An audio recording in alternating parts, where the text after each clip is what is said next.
thanks for doing this interview, the first of what I hope is many. Now, it's appropriate that you're the first that I hope is many on a lot of levels. Okay. And first and foremost, a proper introduction. Are you ready? Let's go for it. Ladies and gentlemen, boys and girls, children of all ages, the Dan Jurgens, the man who has worked on every iconic character at Marvel and DC. You've handled the Justice League. You worked on Superman, which may be what you're most famous for. You've worked on Firestorm. You created Booster Gold. You started off on Warlord, if I'm remembering correctly. And I think you worked on the Legion of Superheroes. Yep. And you had a great run on the Teen Titans with George Perez inking you. Plus, You had a Green Arrow run. And let's not forget that you created the Tangent Universe for DC. Then at Marvel, you had what I consider one of the best Thor runs in comics, and you worked with John Romita Jr. and Andy Kubert, two creators that are basically legends in and of themselves. You have tackled the Fantastic Four. You had a great run on Captain America. And the only one I can't remember, and again, you've worked on almost every Marvel character as well, is whether or not you had a run on the Avengers, or if you did an Avengers miniseries is what I remember. Yeah, that's what it was. Did an Avengers miniseries that Jerry Ordway and I teamed up on, and we did that in a Fantastic Four thing. I also did an Iron Fist miniseries. I think that kind of covers the Marvel. Oh, and Spider-Man. I was going to get to Spider-Man last because seriously, you always mention Spider-Man last because he is the most iconic. Yeah. I know since the Marvel movies, obviously people think Iron Man and Captain America and Thor, but I still think on so many levels, Peter Parker, he is the character we can most associate with, the man with the feet of clay, the person who still has the most problems and who overcomes them. Now, I want to ask you one question to start. Okay? Actually, no, I don't. Thank God Dan knows me. We'll talk later. Thank God you know me and I jump around. Yeah.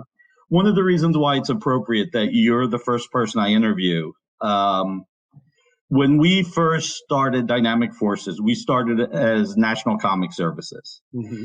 And I realized how terrible of a name that was. And National Periodical Publications. Well, that worked better in the 1930s, I think, in the early 40s. Now, it just seemed like National made us sound big. We were a mail order company, autograph comics, because I was a weekend warrior. I saw fans line up to get autographs, and I thought, well, Jim Lee or Sam Keith or Dan Jurgens, they can't be at every convention every weekend. People will want their autographs. Let's do mail order. And National Comic Services just started sounding hokey, and it became where I said, we need something more dynamic, more forceful. And then Dynamic Forces happened. So you being the first interview, you were the first transformation from National Comic Services to Dynamic Forces with the death of Superman. Right.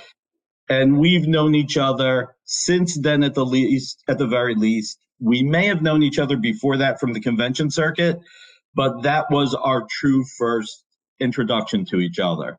Right. So my first question to you, because who the hell wants to hear the boring question of your origin story and how you got into comics? I'm sure people can Google it and read it a million times. True. Why comics? You're a talented creator, and especially when you got into comics, advertising was more attractive, animation was more attractive, there was more money in those fields, but you decided to dive into comics. And you tackled, I think first, like I mentioned, Warlord at DC, and you could tell me I'm misremembering, which is fine, but what made you take this step? And I'm, beyond the fact that you have a passion for it. Right. Well, what makes comics unique, and for me is, and I was already working in the advertising design industry when I got into comics and doing well. And what made comics unique for me and what I like about them is when people really ask me what I do, I don't necessarily say I'm a writer or I'm an illustrator. I really say I'm a storyteller. And what I like about comics and what makes them so unique, especially if you write and draw, is the ability to have an idea, to realize it on the page in this fusion of words and images that make it something very, very unique. And it's interesting too, because the amount of control you get over the product, which you don't get as a screenwriter, you don't get if you're writing, movies, TV, anything else. You get it if you're writing books, but books typically don't have the illustrations to go along with it. Comics are singularly unique. I'm a storyteller, and for me, this is how I prefer to tell stories. So that is the answer to why comics. Okay. And I think that's a great answer. In a little bit, I'm probably going to talk about something that may or may not embarrass you, which is going to be the fun part of this. So I want you to be a little nervous going into that. Definitely. But okay, so going to the storytelling, so you've cut your teeth on a lot of creators. You and I have talked about the fact that you brought Starbreaker back. You've revisited and reintroduced characters that I would say other people may not have ever done a good job of. And you always do it with a passion. But I do want to talk about your Thor run for a minute, because that is one of my favorite. I think take Stan and Jack out of the equation, okay? Yep. Because they're always going to be the people you think of. 100%. I think there are 5 great Thor runs. And this is my personal opinion. Everyone will have different opinions. Walt Simonson, I think many people, at least of a certain age, feel he had the best Thor run. Terrific. I think that you had a great one, and you worked with 2 incredible talents, with John Romita Jr. and then with Andy Kubert. Yeah, and then and don't forget, Stuart Immonen came in after that. And Stuart Immonen, you're right. Yeah. And that was before I think people appreciated Stuart for who he is. Right. Probably true. Yeah, on a lot of levels, I think Stuart is one of the greatest artists in comics today that the industry took too long to appreciate how great he was. Creators appreciated it. Yes. And the publishers appreciated it. But the industry and the fans finally caught up. I think you've got Joe Michael Straczynski. His run is in the top 5. Jason Aaron, his run's in the top 5. And Donny Cates, his run is in the top 5. Mm-hmm. So my question to you is, I can tell, I think, on some levels, when you're writing for yourself and when you're writing for an artist. When you're writing, and obviously you've also drawn something other writers have written, which I don't feel like that's as much of the storytelling aspect that we want to talk about, or at least that I want to talk about today. But when you write for an artist, I've always noticed that you do a great job of bringing the best out of them. And when you write for yourself, your stories are really fluid. And it's just, they're both great experiences. And I'm more curious about what prep you do when you're working with another artist. Well, one of the things I do is, first of all, and we can use Thor as a really good example, I think, because, at that time, Thor hadn't been seen for a while. Marvel had stopped publishing it, and they did the books went, and some of the Image guys, Jim and Rob were doing their 4 books from Marvel, and that included the Avengers. So Marvel wasn't publishing Thor. And then when they brought these characters back, it was part of the Heroes Reborn effort. And they had actually approached me about 1.5 years, 2 years earlier about doing Thor, and I turned it down. But this time around, it was much more of a clean slate. And they said, we want John to draw this. So John and I talked a little bit about how he saw the character, what I wanted to accomplish with the series. And what I always try and do is, it's not so much finding out what my artists want to draw. It's finding out how they see the character. Because if I understand how they see the character and I can fuse that with how I see the character, then I can write to that a little bit. And one of the things I also do is, I'm not a fan of full scripts in comics. I just don't think, I think they tend to limit artists visually. Not all full script writers limit their artists, but many, many do. And I always felt as like I had my hands tied if I was an artist and I was working on a full script. So certainly with Thor, whether it was John, whether it was Andy, or things we've done since, I write plot first that says, here's the story. Here's the flow of the story. Here are the main components, the main big points in the story that have to come across visually, the character beats that have to come across, and I break it down that way. And then I let them take it and run it so they can express themselves and their vision of the character, which is exactly what John did on Thor. And I keep telling him to this day that out of all the stuff he's ever done, whether it's at DC with Superman, Batman, whatever, or at Marvel with his great Daredevil, Spidey stuff, X-Men, whatever, I still think Thor was his best work. And I say that as a fan of him and his work. And, you know, it was much the same way with Andy. I write a plot that gives them everything they need to know, but also gives them room to take the story and run with it a little bit. And that makes it more visual. And Thor is a very visual character. And it gives them a chance to elevate the story. And it gets their passion on the page more so than I think a full script does. I think too often artists working from a full script feel like technicians. And that's the last thing you want an artist in comics to feel like. So that's my explanation. That's interesting. And I'll tell you why. There are a lot of people. I never knew you didn't work full script. There are many creators when they work the Marvel method, when they work the plot, the bullet points, artists do tend to talk about when they feel it's, for lack of a better way of saying, lacking, missing, where a writer expresses that they're doing it the Marvel method to give artists more room, yet the artist sometimes feels like it's the writer being lazy and being able to script. And, you know, we're not going to jump in, here's why. Because they, you know, if you're just going to say page 12,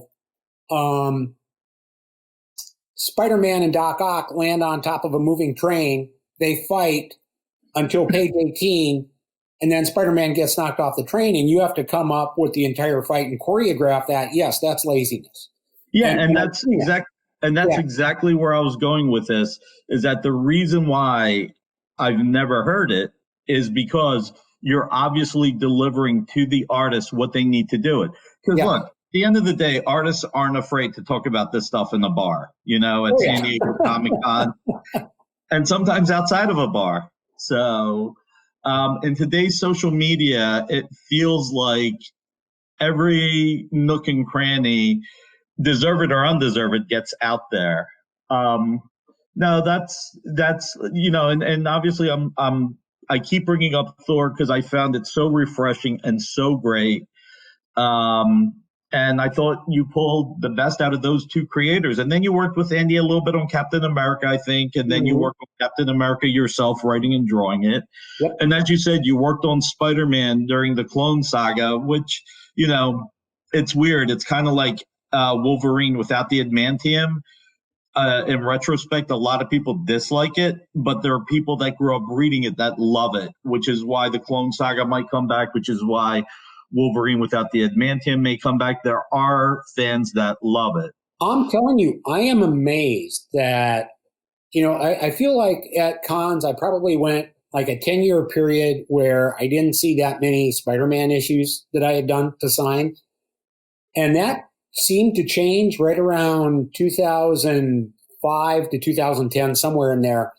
But now the amount of Spidey stuff I get to sign really is amazing. And somewhere along the lines, whether it was those kids, if that's what they were growing up, whether it was just people who went back and kind of rediscovered it and said, yeah, there was something of worth here after all. But I am amazed that all that Spider-Man stuff has resurfaced to the extent that it has, which I think is awesome. I mean, you know I just saw someone making a Ben Reilly version Spider-Man action figure that was just looked incredible with, and by the way, it was Mark Bagley that designed that costume, with Bag's costume on it. It just looks great. So it's funny to see how things resurface sometimes. It is. It is. Matter of fact, some people might say it was sensational, but Yes. not amazing that you get all these books. It's sensational. Yeah. Mark is, again, for someone, Mark Bagley is one of the most professional creators in comics. Yeah. And it's amazing. He's like John Romita Jr., that he can do so much work and it is so great every time. He consistently gives his A game in every issue. And that is not that that's rare in the industry, but you kind of don't notice because it's just there and you appreciate it, you love it. And he's one of these creators that can actually stay on a book for a long run. And you've stayed on books for significant runs. Yeah, and I again, I have told Mark this, but I think the run that he and Bendis did on Spider-Man really still doesn't get enough credit. Whenever you take two guys who are there for 100+ issues, like they were, fans don't realize what kind of work, commitment, and dedication that takes. And they did it, and they did it really well. And that is so rare. And one of the comments I get from the complaints that I get from artists all the time is writers get all the glory, they get all the credit, and no one talks about us. And I'll say, well, last year you were on this series for 3 issues, and you did 4 issues over there, and then you did 3 issues back over here. If you did 9, maybe you only did 8. And the way to put your stamp on something and get to that point of being equal with the writer is that you have to be there. Right. And Mark is a complete, solid, 100% professional guy in that he is always there. And you're right. And he always delivers. And he's one of those people that any of us would love to work with just because he always brings it, and he knows how to deliver, and he's a pro. And sometimes we're lacking in that. Sometimes, and that's something we'll gloss over because there's no point in even talking about it. I want to circle to something. So I said to you, no, actually, I'm going to talk about something else first. You were the first writer to tackle Tomb Raider. And I think that when Top Cow was looking for a Tomb Raider writer, and I do think, not trying to overly sell myself, but I was the person that said, look at Dan Jurgens. They talked to 7 writers. None of them did they feel could actually make Tomb Raider work. And when I suggested you, they said, why do you think Dan Jurgens? He's a Marvel DC guy. And I said, well, he is a Marvel DC guy. There's a reason why he's a Marvel DC guy. There's a reason why he writes for so many artists. It's because he knocks it out of the park pretty much every time. And I think you got the gig fairly quickly at that point. Yeah, we had a couple of conversations, and I remember asking, what do you want to accomplish with this? Was one of the questions. And then I never ever really accept anything on the spot, right? It's always, well, let me think about it. What would I do? And then after a couple of days, either it's in your head or it isn't, and I'll say yes or I'll say no. And I had a couple ideas of how we could do it and how you could take what at that time was an immensely popular video game and turn it into a comic book that would work. And, we dug into it and got it going. And, that was, as I recall, Tomb Raider #1 was the #1 book of the year. It was. And it did well. I had a lot of fun with it. And the artist that we had, a gentleman by the name of Andy Park, he's done okay, I hear. So, it was a win. It was a win. It was a win for everybody. That's the one thing I think people don't appreciate enough, that when the books are great, when they're well received, when the fans can give books a chance, when the retailers are doing well enough to give books a chance, that's the best thing for the market. I mean, this is what we all live for. We all live to make the market better. On so many levels for all of us, it's more about how do we continue to do this thing that we love? How do we continue to do this thing, this industry, this passion that got us into this? I always think it's funny. Comics have always, every few decades, comics are about to die. You had it in the 1940s where superheroes had died, but comics didn't die. But then in the 50s, comics were going to die. And then in the 60s, John Romita Sr. always said, yeah, we always thought the next issue would be our last. Then in the 70s, you had Howard Chaykin's great quote that we're at the end of the beginning. And there was always something that helped save the industry, for lack of a better way of saying it. You had a combination. Let's look at the 70s real quick, and going into the 80s. You had a combination of the direct market starting to form, but also some creative risks that Marvel, DC took that it's interesting when you give a creator more freedom at times, it makes a book better. The X-Men were a canceled book that came back because Marvel was trying something new. Claremont and Cockrum really gelled. It took it to the next level with Byrne. And even when you think about it, I mean, a lot of us hold that run in such high esteem, but it was only 30 issues, give or take. It wasn't one of those long ones that you think about. 30 issues is long, but back then that was normal. Right. You had Epic come in, and look, we've been through this ever since, the mid to late 1990s, back in 2002. So the industry keeps moving forward, and the better the comics that we all put together and the better received by the fans and the retailers, the more we grow. Speaking of just exciting books, let me ask you this, and this is going to be the hardest question for me to ask you. What is your favorite character to work on? Because you've worked on everybody, as we discussed. Yeah. There isn't any one consistent answer to that, because sometimes, if I were to say Superman right now, if I had just been doing Superman for 2 years, that might not be the same answer, because I might just be going like, yeah, I've been doing Superman for 2 years and I'm kind of at the end of it here.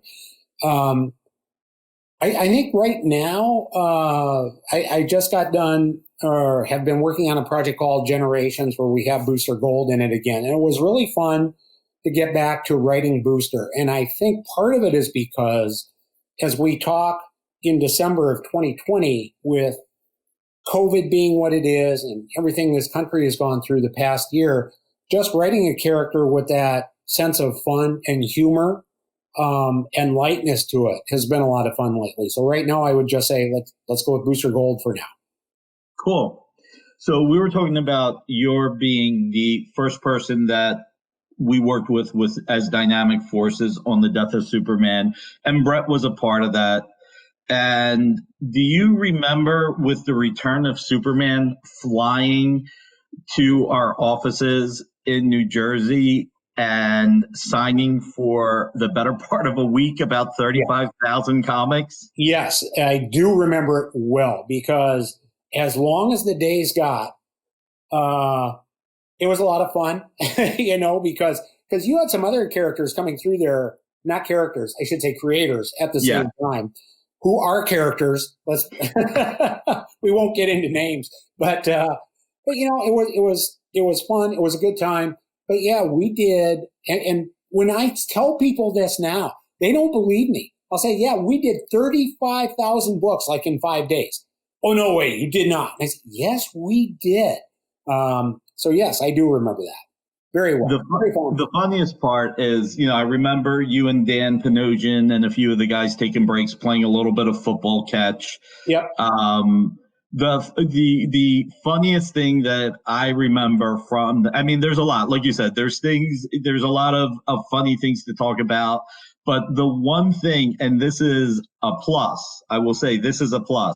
Dan Panosian did all of his work before flying out to sign X-Men Unlimited #1 and X-Men 304, I think. And he signed 17,500 books. Now, he flew out for a week. He didn't know how long it would take him, but he did all of his work before flying out. And I think he had already gone to New York for Marvel meetings. Okay. So when he came to do the signing, he signed everything in 2 days. And he was out there for 3 more days. And do you remember what Dan said at that point? No, you couldn't. Dan said, I don't have anything to do. And again, pre-internet, pre-everything, right? Right. You know, the days where we just barely got cell phones, you were used to having, Yep, so yep. Dan said, how much do you pay people to number the books? And I said, well, $8 an hour. Why? He's like, okay, cool. I'll start numbering. Dan has always been a hard worker, and he's always been a talented person. And it always stuck in my mind where he said, I could go to New York and hang out with people and bum around, or I'm here. I like hanging out with these creators. And it's just fun. So he got to be part of it. He numbered books for 2 days. And, plus all the money he made. You and I used to have the running joke, you may sign 35,000 books, but my hand hurts the most signing that paycheck. Well, yeah. And, the other thing is, what people also don't realize is when you start to talk about 35,000 books, and part of the reason this is fun now, because, creators will come up to me all excited because they sold 20,000 copies of something. And I say, well, yeah, I signed 35,000 over 5 days once, but how much room that, it was only $2. Yes. But how much room that takes up. You start to think about how much space you have to sort 35,000 books, and then where they have to go. And especially since some would be, like Brett and I were signing maybe Superman 78 and some Adventures of Superman 500, stuff like that. But then all of a sudden, all the Adventures of Superman's wind up on John Bogdanov's table by mistake, and I'm sitting there looking at Man of Steel, and your eyes are glazed over at that point. I mean, you're just on autopilot. Whatever gets put in front of you, you'll sign. And I swear to God, I still know you just gave me some blank checks to sign. But it was a good time. It was the kind of numbers, you can only dream of now, but it was cool. And that in large part because of all the people who were coming through. And I think like at that same signing, maybe like Howard Mackey came through and a couple others, and they were only there for a day or two, and you'd say, oh, nice signing with you. And they'd leave and somebody else would come in. So it was always a good time. Yeah.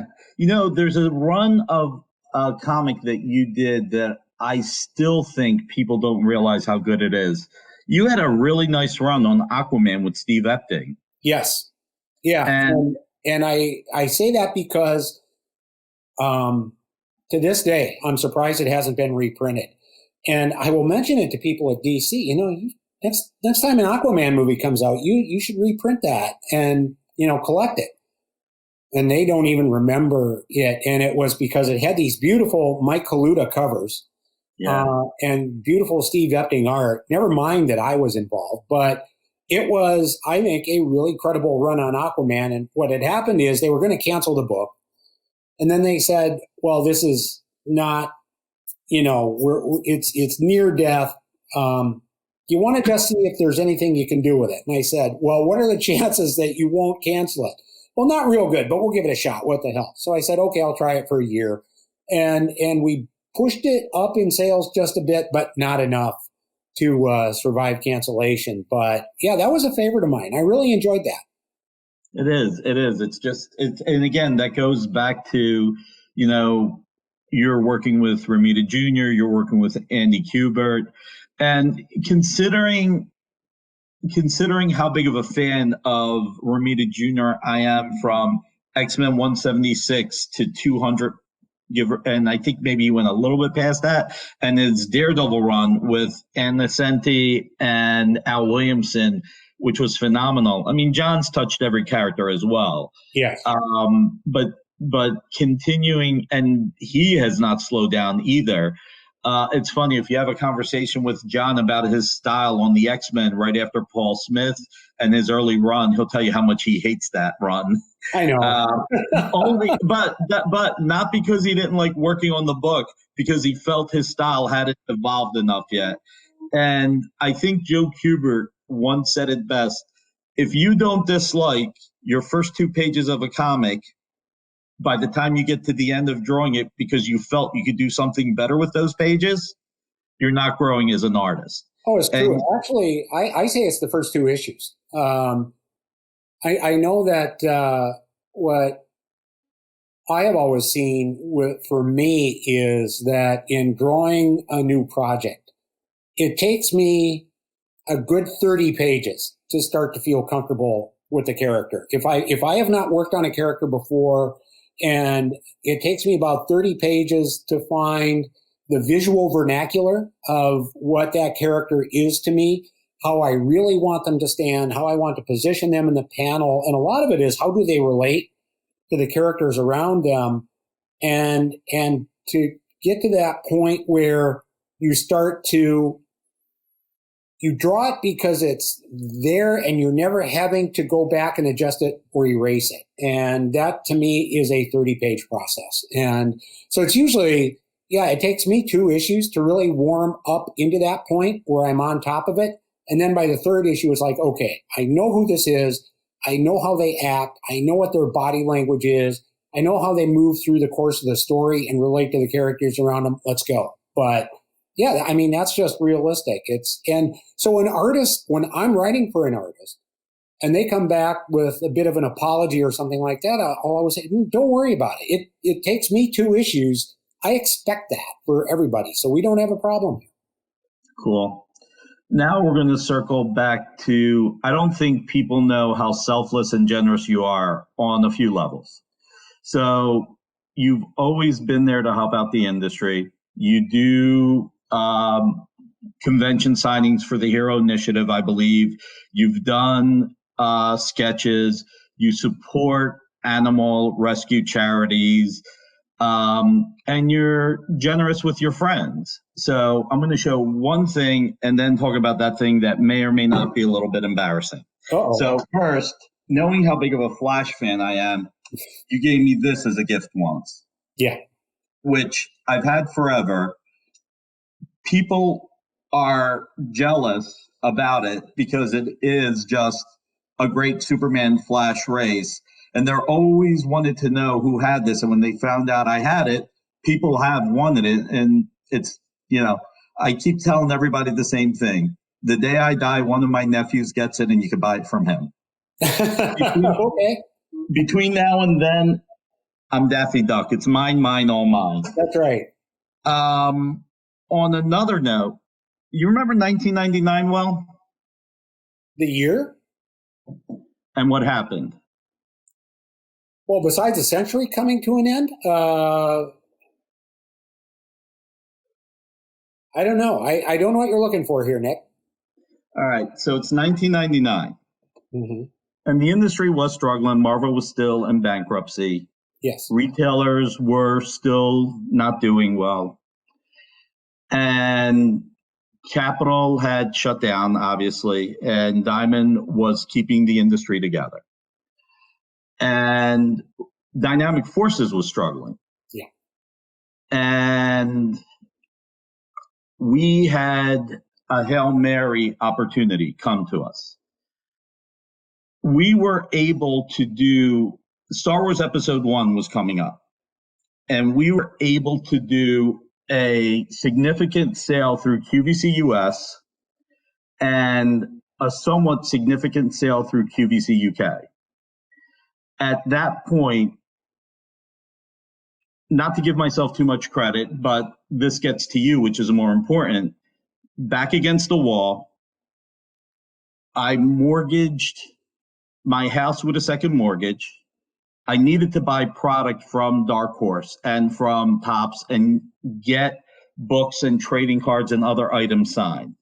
So back against the wall and maxed out every credit card because Dark Horse couldn't take a risk. And QVC UK came back to me and said, if you can deliver X, we'll take it. But if you can deliver Y, we'll make you today's special value. We will make you the number one item of the day.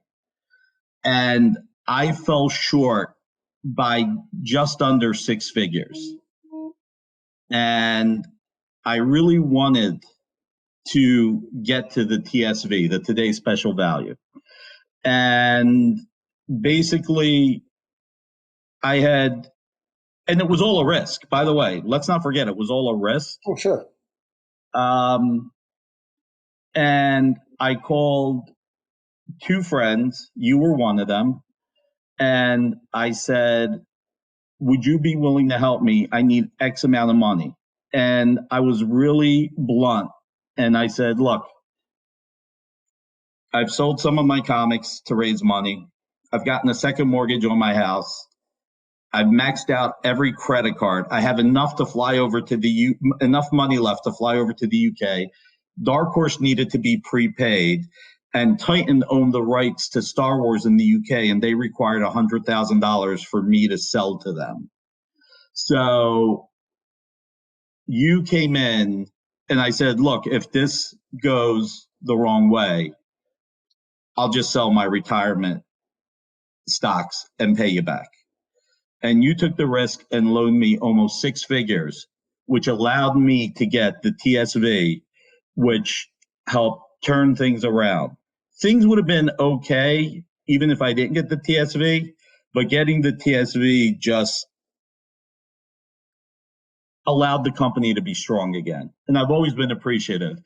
And I just think that you deserve a public thank you for it. Well, the 37% you paid was good enough, Nick. I mean, no, we're friends. And I think you touched on the situation of the year earlier in what you said, which is it was a tough time. The business was sort of shaken out in a lot of different fronts at that time.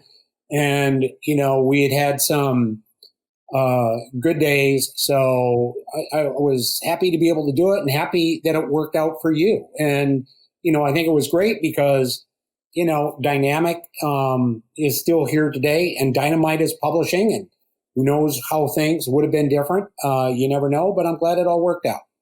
Yeah, no, I've always been incredibly grateful. You know me well enough to know that the most important thing for me has always been make sure everybody gets paid. My employees, my freelancers, this industry is tough enough. And I've touched on this in the past. Better than most, I've never had the desire to be a publisher. Yes. I always felt it was too much responsibility, too many creators families. And the road of publishing is littered with dead bodies. I mean, even someone like Mark Alessi, who had $35 million, ended up shutting down his publishing company. And it requires more than just skill. It requires luck. And we went through this in 2003 when Marvel didn't renew our license, is the only reason why we became a publisher. Because, again, back against the wall, threw the Hail Mary and just said, well, we just lost 60% of my revenue. I'm definitely able to shrink my staff by 60%, or I can just take the risk that I've never wanted to take. And it's amazing. And the gratification, seeing fans read our comics, I can only imagine the gratification you get every time a fan comes to you, and whether you're at a panel or you're at a table signing or at a comic store, that one-on-one interaction that you have with these fans that you bring so much joy to, not only the fans on a monthly basis, but thanks to digital, thanks to trade paperbacks, new fans that keep growing every day. Yeah, and I think that's very true. And I think one of the things that has become really apparent in this year without conventions is this idea that all of a sudden, and I think I underestimated this, that I underestimated what it means to be able to get out there in public a little bit to see how fans react to the product. Because I know I was talking to a creator here just this week, and I said, it's almost like we know the books are out there and we know they're going into shops and being sold, but it's almost to a certain extent like being 15 years old again, when I would write and draw comics for myself, and then I'd get it done and I'd put it in a drawer and go on to the next one. It's, in a way, it's like the final result isn't there because we don't get the feedback like we do in that personal environment of a convention. And it's not to say that I'm looking for a pat on the back or the creators are looking for that. But when you are at a con, what you see is the enthusiasm for comics as a whole, for what we are as a whole, whether it's something that extends to movies or animation or whatever, and that vibe, that community vibe. And that's something we're just lacking right now. And online tries to replace it, and it can't. And social media tends to be so overwhelmingly negative. And I think it ends up turning people against one another instead of getting people together. So I know exactly what you mean because, once you get it out there and you have that sense of response, and it's like I was saying about Sensational Spider-Man, where, that was 95 that I did that. And to still get people coming up to you, 25 years later, looking for the signatures and responding to that work, there's something about that is cool. It is, and we all know that. It is. And that's the thing. I do think while the economics of conventions have changed in the last few years, most creators still go to conventions to give back to the community. To be in touch with the fans, because for everybody inside and outside the industry, time is becoming more and more precious. I think one of the things, besides the maturity, one of the things that keeps me going is the quote from Bernard Shaw, we don't stop having fun because we grow old. We grow old because we stop having fun. Yes. And when you walk into this industry, I think almost any industry, but entertainment especially, where you're touching lives, when you walk into this industry and every day you keep in mind that everything you do will touch someone one way or another, that you're bringing to fans and potential fans the same feeling that other creators brought to you, you continue with your A game. And in regards to social media, and I'm sure this is going to end up being clickbait quote for somebody. No, what I'm about to say. Social media is pretty much anti-social media these days. It can and be. So many people, I really feel so many people who spend so much time taking comics apart, if they would spend that same time or even a good portion of that time actually building comics up, the industry would be in a better place. It could be. I think that what happens is, it's a more anonymous environment and people are willing to say things hiding behind their names that they wouldn't necessarily say to you if they were standing in front of your table. And, I don't mind it if people don't like my work or like the story I've done or something like that. But at least let's be kind of square about how you phrase that. Yeah. So, but I also think it has become an arena of cheap shots in a way, and that's not good. I just think there's a better way we can comport ourselves, whether it is in person or online. And again, it's not because they have to like something I do or something like that, but it's just we don't have to turn it into this pissing contest, which I refuse to get into, by the way. I just plain don't indulge. But I just don't understand that sort of acerbic nastiness that has to exist sometimes. Because to me, ultimately, at the end of the day, you wouldn't do that to your next door neighbor, and you wouldn't do that to anyone you were standing in a room with. So why do you do it online? Kind of comes down to that. It's the internet beer muscles, so to speak. You know, it's the people. Well, you know what? Some people just enjoy it, and they hide behind the fact of being righteous, and they just enjoy. It's just so weird. Like I said, at the end of the day, spending time promoting the industry is more important than anything, because I think at the end of the day, we all just want the same thing. We want to continue in this industry. There are plenty of creators that have left the industry who have done well for themselves. They've gone into animation. They've done storyboards. You know, you look at some creators like Stephen Platt. He's got a great career. I don't think he left comics because he doesn't love the medium. You look at it and say he's just that talented, and he was able to go into a medium he enjoys more. But most of us who want to stay in this medium, who want to enjoy what we do, we should be spending more time just promoting it, just doing the best we can. And that's the end of my preachy sermon about this. Okay. No, and I agree. So basically, right now, what if you had a dream project to do? And I've actually got a good piece of news that I'm going to lay in a second that just happened today. But if you had a dream project to do that you haven't tackled yet, name your top 3 dream projects, if you have 3. And again, this may be a little bit more difficult because you've tackled pretty much every iconic character. I have, wow. You know, there were always a couple of things at Marvel that I never got around to because I didn't spend as much time there. And it's funny, I always had this attraction to Iron Man even before the movie came out, where he got to be a much more popular character, because I think there's a complexity to Tony Stark that I like. I think Doctor Strange would be a lot of fun.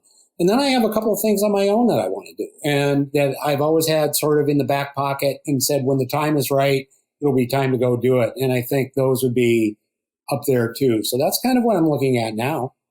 Nice. Yeah. Well, Near Mint Condition has a good relationship with David Gabriel at Marvel, and they announce a lot of the collections that are coming out. And something that was sent to me, Marvel will be releasing a Captain America by Dan Jurgens omnibus in 2021 as part of their 80th anniversary celebration. Cool. Okay. So I think that it's well earned. I mean, you know, I'm looking at this and I'm optimistic that it'll be 25 to 50 plus your annuals. Well, you know, so here's the thing that, again, this is something I explained to younger creators. When I got in the business, and I started I think I first started drawing for DC in late 81, with my first book coming out in 82. Our stuff didn't get reprinted. Right. You know, you drew it and it came out once and that was that. And at that time, DC did something called the Best of DC Digest size comic. That would be this little 4x7 digest, size book that would get put together at the end of the year, and they would put their best stories in it, and it would come out. And I think the first thing I may have ever had reprinted was a short Legion of Superhero story that I did that Paul Levitz wrote.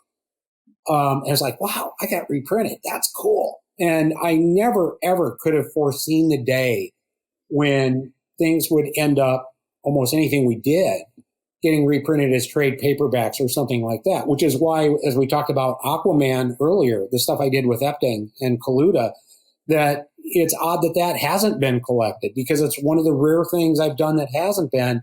So not only would that have been hard to imagine, at that time when I would have started, the concept of something called an omnibus, which are these big, heavy books, none of us could have conceived that. None of us ever did conceive that. We couldn't possibly have foreseen what that industry would look like, that we would get these massive books put together that way. So that's cool to hear about. It's always fun because I remember when we didn't have anything like that. Yeah. It's I'm going to end this in a few minutes, but it's amazing. You talk about you're doing the Legion of Superheroes, and it makes me think of two things. First, your Legion of Superheroes run was short, but it was around the Grell, Cockrum, Jim Sherman age, right? No, it was. Oh, it was after Giffen? Yeah, it was Giffen. It was okay. When DC went to the hardcover, softcover plan with Titans and Legion of Superheroes. Right, the Baxter paper. Baxter paper. Yes. So Keith Giffen and Paul Levitz were doing the Baxter book, and Paul Levitz and I were doing the newsprint book in terms of the Legion of Superheroes because they had two titles at that time. So that's when, was that 83, 84, right in there? It was. Yep. And I think they called the regular Legion Tales of the Legion and Tales of the Teen Titans. Yeah. Mind is a terrible thing because you and I always talk about Dave Cockrum Legion art. So Cockrum to me is just this awesome artist who left us way too early. I think he was phenomenal and still doesn't get the amount of credit he deserves for what he did on X-Men. The amount of credit he deserves for the X-Men, for the Legion of Superheroes.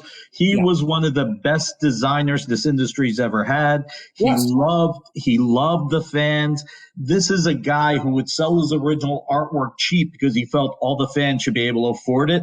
And unfortunately, the fans profited and he didn't profit enough. And I mean, towards the end of his life, he was doing fill-in books and annuals. And you know what, though? You know what? So here's my little story with Dave, and that is, I was writing Justice League, and I was writing and drawing Justice League. So this would have been 91, 92, somewhere in there. And we had an annual coming up, and there's no way I could fit it in to draw it. So I asked if we could get Dave Cockrum to draw it, because I knew he was looking for stuff, and I loved his work. And we got a little bit of resistance, but Brian Augustin was the editor. Brian was on board 100% with the idea, and we were able to get Dave the annual, and I know he really appreciated it. And as I look back on it, one of the things that I am so glad about is the various people that I have gotten to work for, whether I got to write for somebody like Dave Cockrum or John Buscema or Gil Kane or Kurt Swan. You go down the list to say that I was able to write for them or draw for some of the writers that I was able to draw for. It's a nice feeling to know that you work with them some way, somehow. And I was really happy to be able to get Dave that Legion annual that year. Well, and the thing that I want to end this with on my end, and then obviously you get to end it with whatever you would like to add. I have to think, like I said in the beginning, it's really great that you're the first person I got to interview. I hope I get to do more of these. Time will tell. But as a creator, and when we were talking about the ability to see the fans, see the joy, how you touch them, knowing that you're reaching them by selling more books, and today selling more books is not only physical, it's digital, it's collections. I think your legacy, which still has a long way to go. I was going to say, I'm not dead yet. No, which still has a long way to go. I made sure I said that. I think your legacy, that you will have such a large, the Captain America collection is just another example of it. It's Captain America's 80th anniversary next year, and you are getting a collection. The fact that you have one of the largest libraries of books and is just incredible. And by the way, what I was going to say earlier that I forgot about, and then I will circle back to this. It's funny. You worked on Batman No Man's Land. You actually worked on one of my favorite Batman detective runs when Jerry Conway was writing it and Don Newton was doing a lot of art. And there's another artist who died too soon and never gets the respect and appreciation that he deserves. True. Very true. And you did the last page of Jason Todd's parents being alive. How about that? Croc. But your body of work, whether it is work where you first started, where you worked with other writers, an incredible body of work that you wrote and drew, a a body of work that later you wrote for other artists and you continue to work with other writers, it is going to be one of the most encompassing and prolific bodies of work that this industry's ever had. And we don't think about this stuff until somebody brings it up. So now that I brought it up, how does that feel? It's funny. I hadn't ever really thought of that until just about a year and a half, 2 years ago. But it feels, and I hadn't thought about it because I hadn't really started to consider the amount that's out there. But there's a website out there that kind of charts the amount of work that people have done. And if you look at the amount of art that it credits me as having done and the amount of scripting that it credits me as having done, I'm way, way up there. And I'm totally unique because I'm a writer-artist and there's no one else who has that amount of work across the two disciplines. And so I look at it and I think what it proves, well, I can't ever say proof. I think what it indicates is that you try and deliver good, solid material. And as a creator, it's so important not to get to the point where you're jaded and acerbic and can't find the joy in working. Because I will say, I still enjoy the process of working. And this isn't such a secret. There are a lot of guys who like having the books done, but they don't necessarily like the process of getting those books done. But I enjoy the process of working, and I enjoy getting to work with different people and learning from them. And it's nice to be able to continue to contribute to these characters that we've all grown to love somehow, even as the characters change. So I'm really pretty proud of it, I have to say. You should be, because it is incredible. And look, every creator has books where either they felt they were, for lack of a better word, dissed by a publisher or by a co-creator, or felt like the fans didn't appreciate it for what it was. And you just need to get past that. Yeah. I mean, no one bats 1,000, right? Right. And, I'll just, Nightwing, which is something that we're just bringing to an end right now, had a lot of problems going when I walked onto it. And, it wasn't an easy book to take on because of those problems, but I think we made it a much better book than it had been, because we were able to free it from some of the problems a little bit. But at the end of the day, it's one of those things that is, a much more complex thing than most comics have to be when you're writing them. I'll say that. So I think, yeah, you can't work in comics for any length of time and say you bat 1,000. No one has done that yet, that I can think of anyway. And you just got to not resent when life did hand you a bad hand. You just need to move on and you need to do the next project. I'm going to leave this with this.